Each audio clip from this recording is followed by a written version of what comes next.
जब जीव को मनुष्य शरीर में जन्म लेना होता है तो प्रकृति में वर्षा के साथ आता है, प्रकृति में वर्षा के साथ आया और फसल में मूली, गाजर, गेहूं, अन्न, इनमें वो जीव प्रवेश करता है और उसे माता पिता दोनों पाते हैं। तो सप्तम धातु वीर के रूप में परिणित होता है जीव।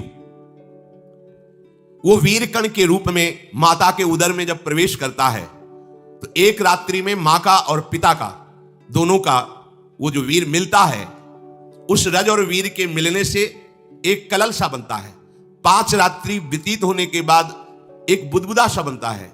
10 रात्रि व्यतीत होने के बाद एक बेर की सी आकृति होती है।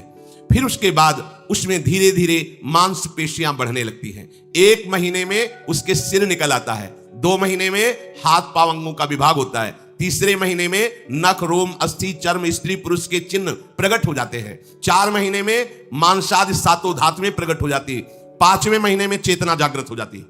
जैसे अपने चेतना, ऐसे 5वें महीने में गर्भस्थ शिशु की चेतना जागृत हो गई।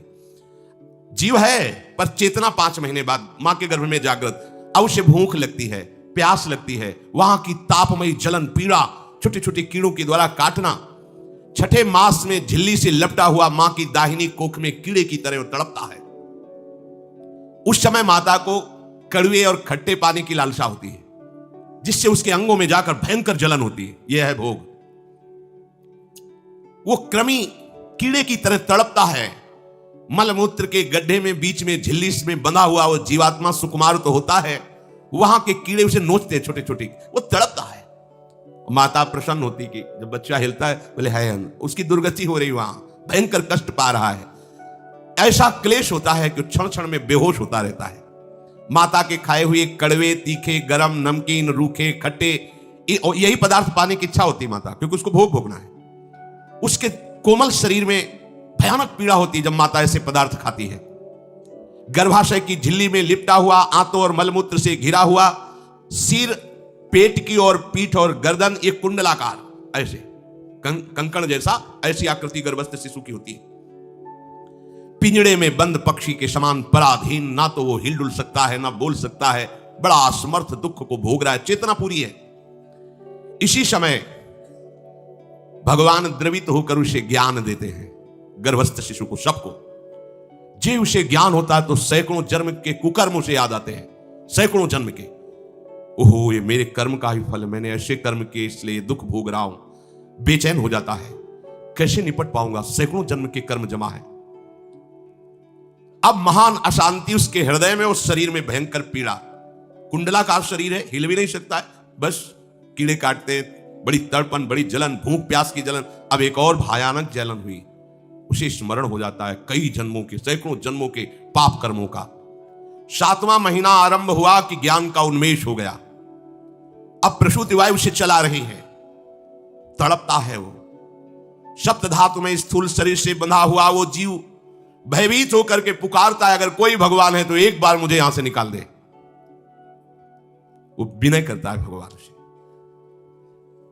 कोई अगर भगवान है जिसने मुझे इस बंधन में डाला है, एक बार निकाल दे, यहां से जाके केवल भजन करूंगा।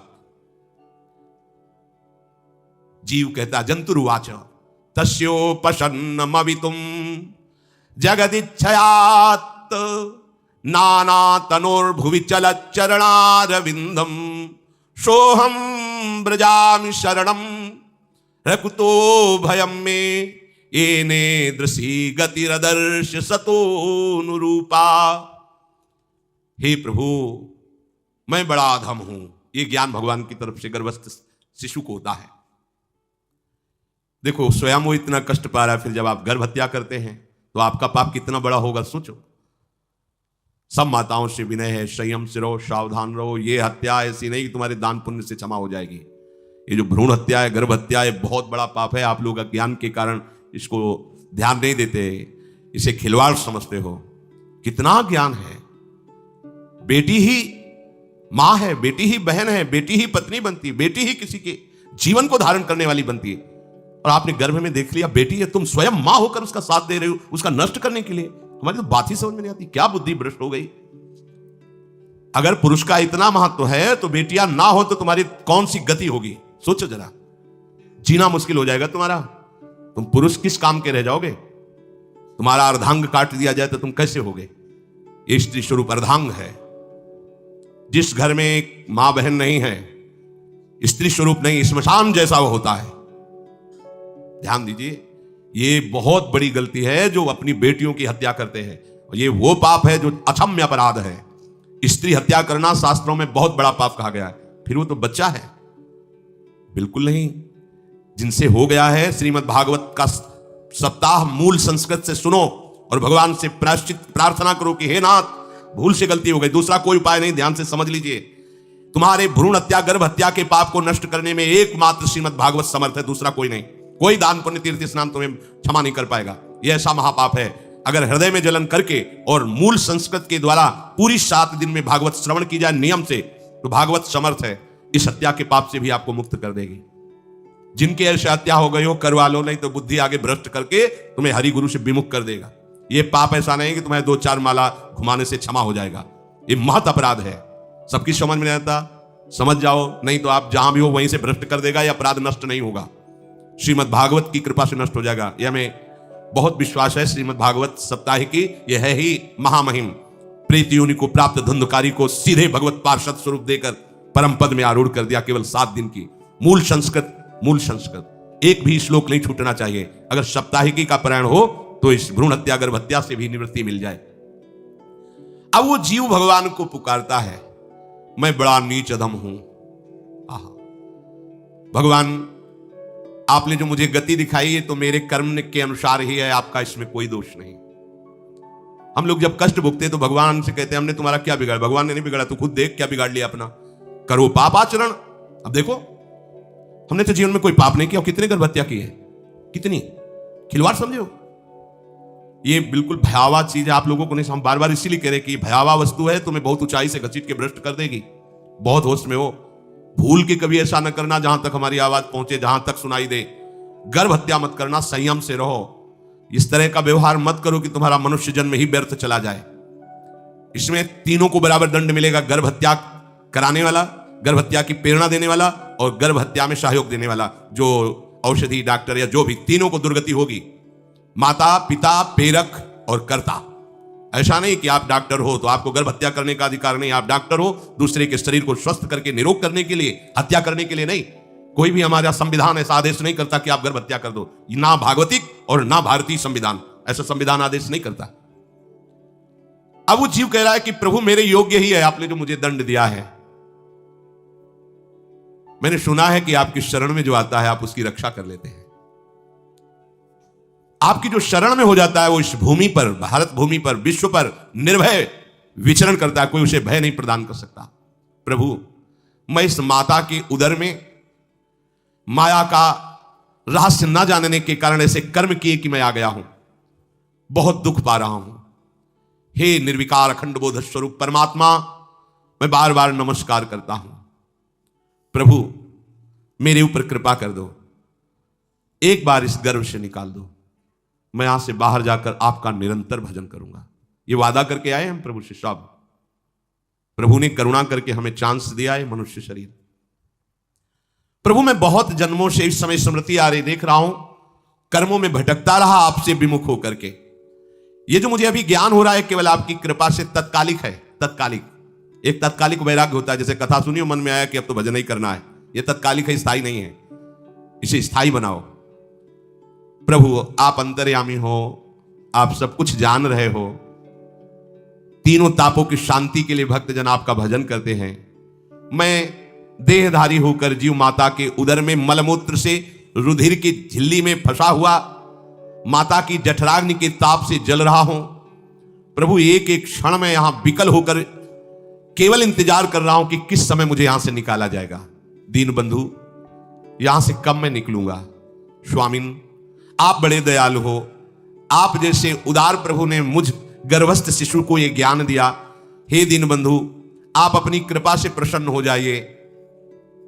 प्रभु, एक बार निकाल दीजिए।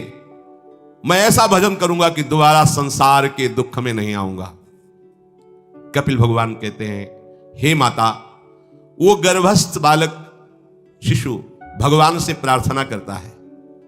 भगवान का आदेश होता है, तत्काल प्रसव वायु धक्का मारती है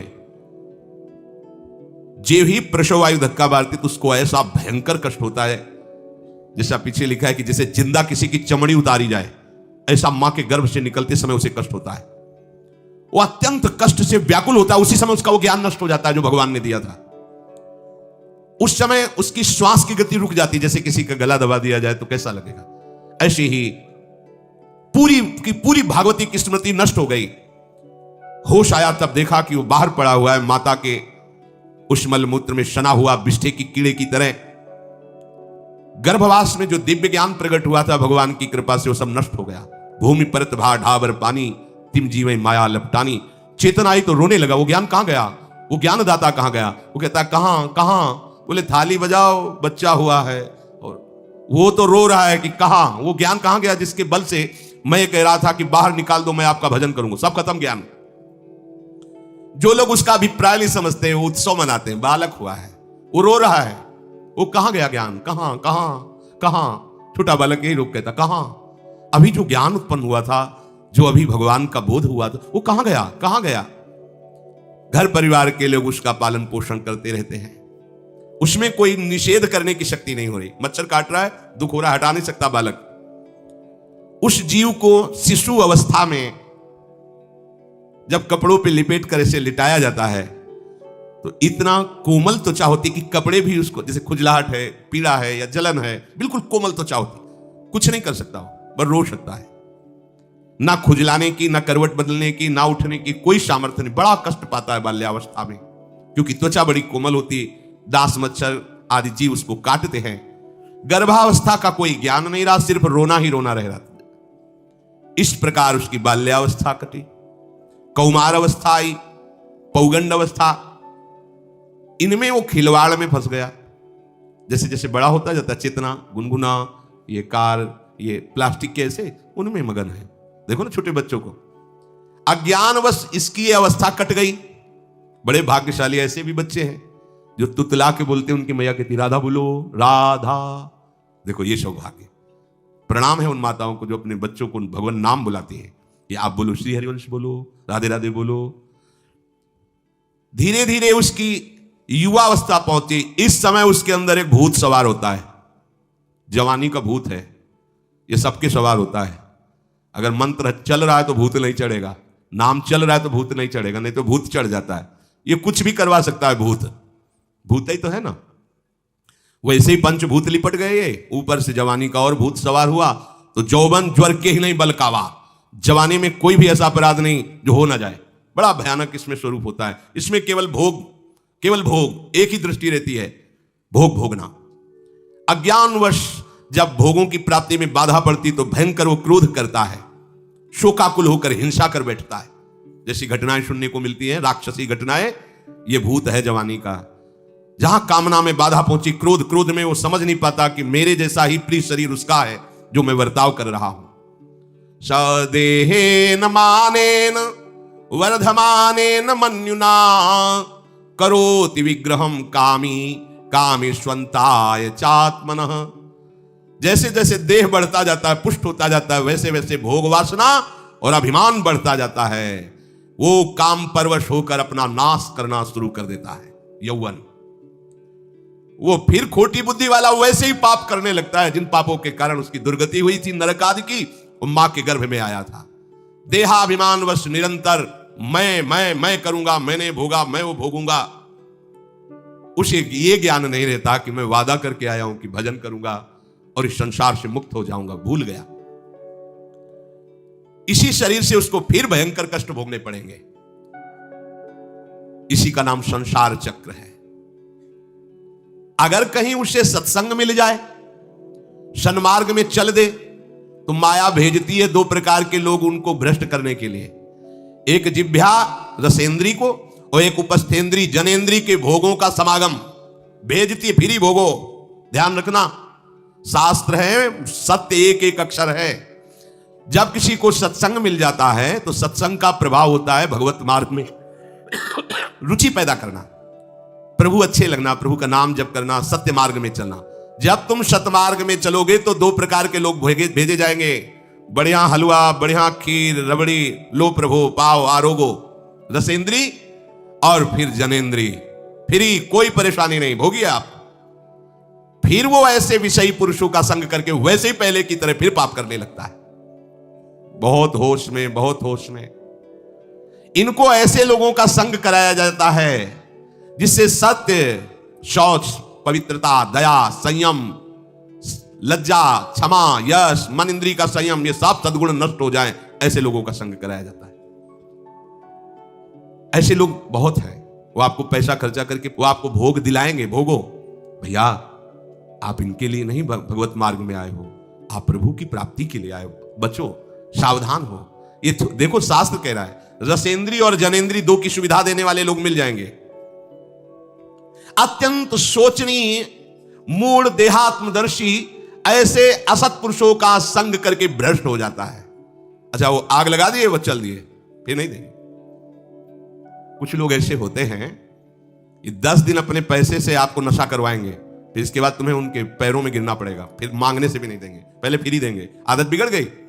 ऐसे लोग मिलेंगे, मुस्कुराएंगे, हंसेंगे, आपको गले लगाएंगे, आपको लगेगा जीवन का सार मिल गया, फिर इसके बाद जूते चलाएंगे, गली में नहीं देखने देंगे। अब तुम्हारी वृत्ति बिगड़ गई, तुम उधर ही ताको, होश में, होश में। इस जीव को किसी और के संग से ऐसा बंधन, ऐसा मोह नहीं होता जैसा कामिनियों के संग से होता है। भगवान कपिल देव जी कह रहे हैं, न तथास्य भवेन मोहो बंधश्चान्य प्रसंगतः योषित संज्ञाद यथा पुरुषो यथा तत्संग संगता। कामी पुरुषों का, कामिनियों का संग जैसा परमार्थ भ्रष्ट करता है, वैसा और किसी से नहीं हो सकता। इसलिए तुम इतना अपने को मत साधक समझ लो कि हमारा कौन बिगाड़ सकता है।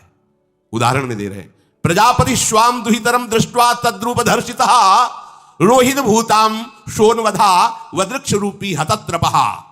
स्वयं प्रजापति भगवान ब्रह्मा जी ने अपनी पुत्री को जब देखा, प्रसंग आता है, सरस्वती जी, बहुत सुंदर सरस्वती जी है, तो अपने को संभाल न सके। उनके रूप, लावण्य और यौवन के स्वरूप को देखकर भगवान ब्रह्मा जी आकर्षित हो गए। इसलिए दूसरों की तो बात ही क्या है, हम सब ब्रह्मा के बनाए हुए हैं, वो आकर्षित हो गए। इसलिए बलम में पश्चिमाया स्त्री मैया जैनो दिशाम या करोति पदाक्रांतान भूर्विजंभेण केवलम। हे माता, मेरी माया का बल देखो, जो अपने पैरों से विश्व को कुचल सकते हैं, ऐसे दिग्विजयों को अपने पैरों के नीचे कुचल दे, वो मेरी माया है। देखो, बलम में पश्चिमाया स्त्री मैया जैनो दिशाम, जो 10 दिशाओं पर विजय प्राप्त कर सकते हैं, उनको भी घुटने टिकवा दे, ये मेरी माया है। संगम न कुर्यात् प्रमदा सुजातु योगस्य पारम परमारुरुक्षु मत्सेवया प्रतिलब्धात्म लाभो वदन्ति या निरय द्वारमस्य। श्री भगवान कह रहे हैं, अहो मेरी इस माया का बल देखो। इसलिए जो मेरे को प्राप्त करना चाहता है, योगारूढ़ होना चाहता है, भजन में आगे उन्नति चाहता है, उसे चाहिए जो तुम्हें भ्रष्ट करने के लिए इशारे करे, चाहे स्त्री हो चाहे पुरुष। तजिए ताहि कोटि बैरिशम यद्यप परम सनी। वो मित्र नहीं, वो माया के द्वारा भेजा हुआ दूत है। चाहे कोई भी हो, होश में तुम समझते हो कि बाजी जीत गए, भाग्य खुल गए, तरस रहे थे भोगों के लिए, मिल गए भोग। अरे नारकी गतियों से बचने के लिए तुम्हें अवसर मिला था, फिर नरक जा रहे हो। तुम समझते हो कि इसको भोग ले तो सुखी हो जाए, उसको जो भोग रहा है वो समझता है उसको भोग ले तो सुखी हो जाए। उसको पूरी सृष्टि इसी भ्रम में फंसी हुई है। होश में हो जाओ। जो परम पद चाहता है, भजन करना चाहता है, ठीक से मार्ग में चलना चाहता है, उसे शब्द भगवान के याद कर लेने चाहिए। चाहे वो स्त्री हो चाहे पुरुष, जो तुम्हें गंदी बातें सिखाए, गंदी बातें दिखाए, गंदी बातें करने के लिए प्रोत्साहन दे, जाके संग कुमति मति उपजय करत भजन में भंग तजोरे मन हरि विमुखन कोशन। गृहस्थ हो तो धर्म के अनुसार अपनी पत्नी मात्र में सीमित रहो। ये उद्दंडता तुम्हारा नाश कर देगी। ये जो आज नई रीतियां चल रही हैं, ये भगवान ब्रह्मा जी ने अपने पुत्रों को बुलाया। चारों युग ये पुत्र हैं भगवान ब्रह्मा के, सतयुग, त्रेता, द्वापर, कलयुग। सतयुग से कहा, भाई हमने रचा है नर्क, तुम्हारा स्वभाव सत्य में स्थित होना है, इसलिए हमारी आज्ञा का पालन करो कि नर्क खाली भी नहीं रहना चाहिए। तो उनका पिताश्री, जब हमारा स्वभाव आपने ही रचा है, तो मेरे राज्य में कोई नर्क जाए भूल चूक से, किसी को नर्क नहीं जाने देंगे। त्रेता से कहा तो उन्होंने कहा कोशिश करेंगे अपने बड़े भाई का अनुगमन करने की। द्वापर से कहा तो उन्होंने कहा कोशिश करेंगे आपकी आज्ञा का पालन करने की। समझना।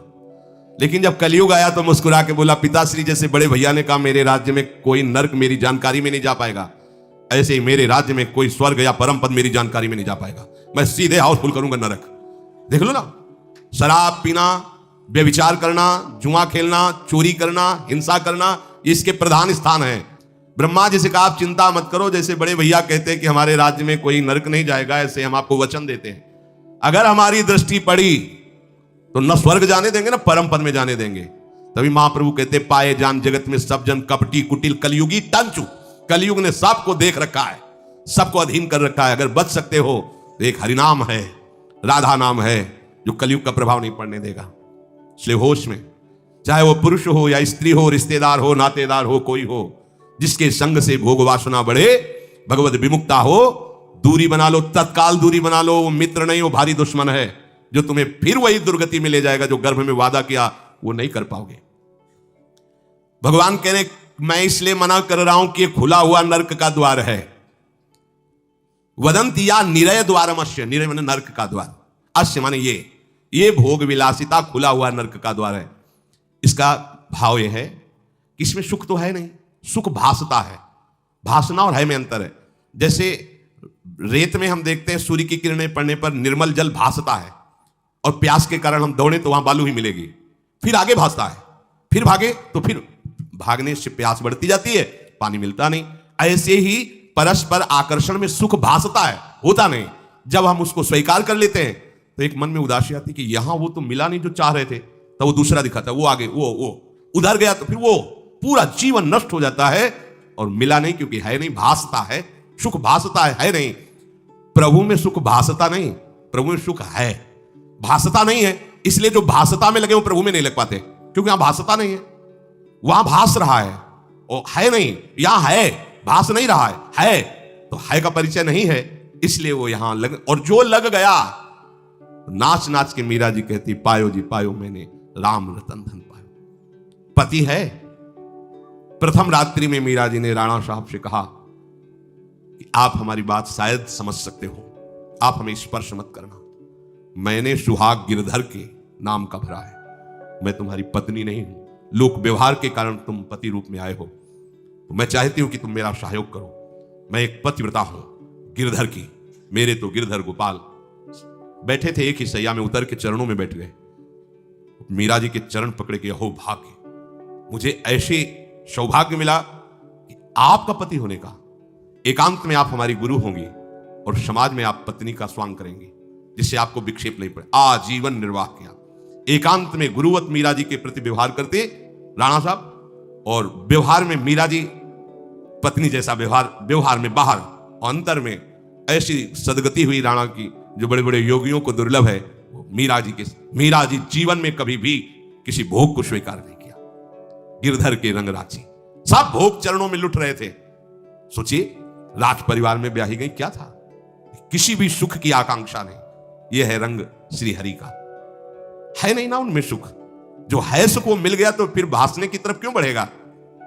इसलिए ये जो मेरी माया है, ये मित्र बनकर पहले सेवा के बहाने से धीरे धीरे पास आती है का शब्द माया के लिए है। वो किसी भी रूप में होगी, माया का कोई रूप नहीं आज तक वर्णन किया गया, कोई भी रूप हो, वस्तु, व्यक्ति, स्थान, घटना, कुछ भी। उपासक जब समझ नहीं पाता तो वही उसकी नाश का कारण बन जाती है। बहुत सावधान, हमें नहीं पता किस रूप में आएगी। जिनको पता है हम उनको अपने पास रखें, वो है नाम राधा राधा, फौरन पता चल जाएगा आपको पक्का।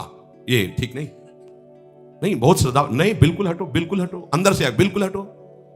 नहीं तो कोई समझाने वाला थोड़ी था बचपन से हमें कि भाई पास कोई हो, यही नाम। जहां कहीं कोई प्रियता, कहीं आश्रमों में कहीं कुछ समझ में, हटो हटो हटो, ये नाम हटाते हटाते हटाते जहां लगाना चाहिए वहां लगा दिया। नाम अगर है अंग रक्षक तो तुम्हें माया से बचाता रहेगा, क्योंकि जिनकी माया है उन्हीं का नाम है। वो खूब अच्छे से जानता है, माया को पहचानता है। नाम आप नहीं पहचानोगे पक्का, क्योंकि वो बाहर से ही नहीं आती, वो अंदर से भी आती है। ये सब माया के ही पार्षद है, मन बुद्धि चित्त अहंकार सब माया में है। नाम चलेगा तो अंदर और बाहर दोनों जगह सुरक्षित रखेगा। पकड़ लीजिए, वो तिनके में ढके हुए कुएं के समान होती है। पता नहीं चलता कि कितना गहरा कुआं है, ऊपर से तिनके से ऐसा लगता भूमि, जेब पैर रखा गिर गए कूप में, अब निकल नहीं सकते। जब मेरी माया में आसक्त हो जाता है तो अंत समय फिर उसी माया का स्मरण आता है, वही सब मैं और मोर तोड़ते। अब वो फिर उसी चिंता से फिर वही फंस गया, फिर वही दुर्गति प्रारंभ। तो हे माता, जो हरि से विमुख हैं उनका ये चक्र चलता रहता है, पुनरपि जननम पुनरपि मरणम पुनरपि जननी जठरे शयनम। इसलिए मुमुक्षु उपासक को चाहिए कि ना कोई भय स्वीकार करो, डरो मत माया से। देखो भगवान के वचन, ना किसी के सामने दीन हो। भक्ति की दैन्यता अलग है, विषयों की दीनता नहीं। ये साधु में कभी नहीं हमने देखा, किसी भी साधु में ये नहीं। साधु है ये नहीं होगा जब मर जाए पक्का, और साधुता नहीं है तो फिर इतना ही है, फिर और रही क्या गया है। फिर साधुता में ये तो नहीं होता पक्का। हम कहते हैं बहुत हजारों संतों से मिले, ये नहीं होता। अरे रिद्धियां सिद्धियां मारी घूमती पीछे वो हाथ फैलाएंगे। हाँ, आचार्य आदेश के कारण रोटी मांगते हुए बड़े बड़े सिद्धों को देखा गया है, टुकड़े रोटी के मांगने। आचार्यों का आदेश है, भिक्षा औषधम अन्नम, भिक्षा रूपी अन्न रूपी औषधि से उदर पोषण करे, ऐसा आचार्य। चाहे वो भगवान शंकराचार्य, चाहे आप प्रेम के उपासक हो। भूख लगेगो मांग खाऊंगो, गिनो न सांझ सवेरो, ब्रजवार छिन के जूठ टू करो, घर घर छाछ महेरो, ऐसो कब करी हो। बस साधु 30 मिनट के लिए केवल भिक्षुक बनता है और 23.5 घंटा के लिए बादशाह रहता है। मिले तो ना मिले तो बस भिक्षा बादशाह। जाय न चाहे कबो कछ तुम सन सहज सने, बसो निरंतर तासुर सुर और निजगे। साक्षात भगवान हृदय में खेलते रहते हैं। दीनता नहीं होनी चाहिए। ये भागवतिक दैन्यता अलग है, ये दरिद्रता रूपी दीनता नहीं होनी चाहिए कि ठंडी लग रही कपड़ा दे दो, देखो हमें तीर्थ यात्रा करनी पैसा दे दो, हमें यज्ञ कर। कौन सी यज्ञ करनी तुम्हें, कौन सी यज्ञ? श्वासों को बोलो राधा राधा राधा, एक एक श्वास की आहुति, इससे बड़ी कोई यज्ञ होगी? पूरा जीवन समर्पित, इससे बड़ा कोई तीर्थ होगा? अरे जहां चरण रख दे वहां तीर्थ प्रकट हो जाए, ऐसी भक्ति की महिमा होती। तीर्थ ही कुर्वन्ति तीर्थानि। ये दीनता नहीं होती साधुओं में, पाखंड में होती है। दीनता साधुता में नहीं होती। इस विषय की ये दे दो बाबूजी, धिक्कार है, धिक्कार है। कहा वह मोर दासा करे तुच्छ नरन के आशा, तो कहो कहां रहा विश्वासा। जिसने बिना किसी सहयोग के 1 सेकंड में अनंत ब्रह्मांडों को रच दिया, वो हमारे स्वामी है। इसके बाद तुम ऐसे मानते घूमो, कहां दासता रही? भय, जिसके भय से मृत्यु भी भयभीत होकर काम कर रही, जिसके भय से सूर्य चंद्र प्रकाशित हो रहे, जिसके भय से पृथ्वी जल में नहीं डूब रही, वो हमारा स्वामी है। फिर हमें भय किससे? मोह, चराचर जगत मेरे प्रभु का अंश, बस इस बात से प्रीति है, कोई शारीरिक संबंध से नहीं, माता पिता भाई बंधु नहीं। हमारा संबंध नाते नेह राम के मनियत सुरत सुदेव, जहां लो जितने भी संबंध है केवल आराध्य देव के संबंध से। बस निसंग भाव से वो फिर भगवत प्राप्त हो जाता है। ये सावधानी रखनी। निसंग भाव, कोई मित्र नहीं, कोई शत्रु नहीं। इस माया में संसार से मुक्त होने का यही उपाय है। भय नहीं, दीनता नहीं, मोह नहीं, किसी का संग नहीं, अपने श्यामा श्याम श्यामा श्याम श्यामा श्याम, उनके नाम के, उनके आश्रित। वो आगे से आगे ऐसा दुलार करते हैं, आपको सोचना ही नहीं पड़ेगा। जैसे माँ को पता है बाल भोग कब कराना है बच्चे को, कौन सी पोशाक धारण करानी है, कहाँ उसको खेलने ले जाना है, ऐसे ही हमारे प्रियालाल को पता है ये दास है, इसको कब क्या। सच्ची मानिए, आगे से आगे व्यवस्था उनकी। आश्चर्य में हो जाओगे आप जब अपना अहंकार उनको समर्पित कर दोगे। हम अहंकारी जीव अपने अहंकार के कारण धक्का खाते घूम रहे। नहीं, अखिल कोटि ब्रह्मांडों का सृजन करने वाला प्रभु है।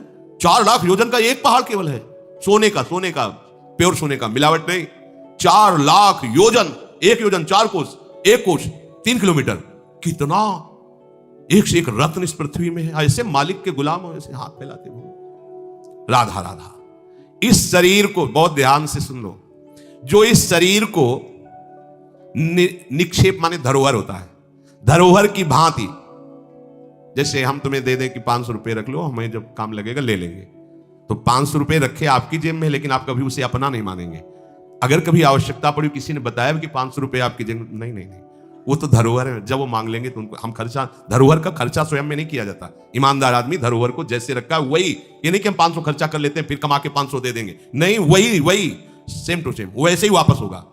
तो ये शरीर प्रभु की धरोहर है। सुधा निधि में भी एक श्लोक में आया है, ये प्रियाजू की धरोहर है। कबीरदास जी ने कहा है, चदरिया जैसी की तैसी धरि दीनी। जैसी दी थी प्रभु, हमने मलिन नहीं की, वैसे की वैसे वापस कर दी, तो क्या होगा उसका परिणाम? मोक्ष, भगवत प्राप्ति। इसे मलिन करने का अधिकार तुम्हें नहीं। ये चदरिया जो मिली है मनुष्य शरीर, ये भगवत प्राप्ति, इसे गंदा मत करो।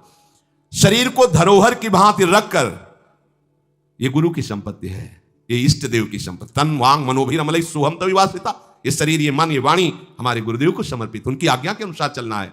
तो क्या होगा? अनासक्ति बढ़ेगी, किसी से कोई राग नहीं, अनासक्त होकर भगवत प्राप्त हो जाएगा। एक ही उपाय समस्त दुखों से बचने का, माम उपेत्य, जो मेरे आश्रित हो गया, मेरा भजन करता है, पुनर्जन्म नहीं होता उसका।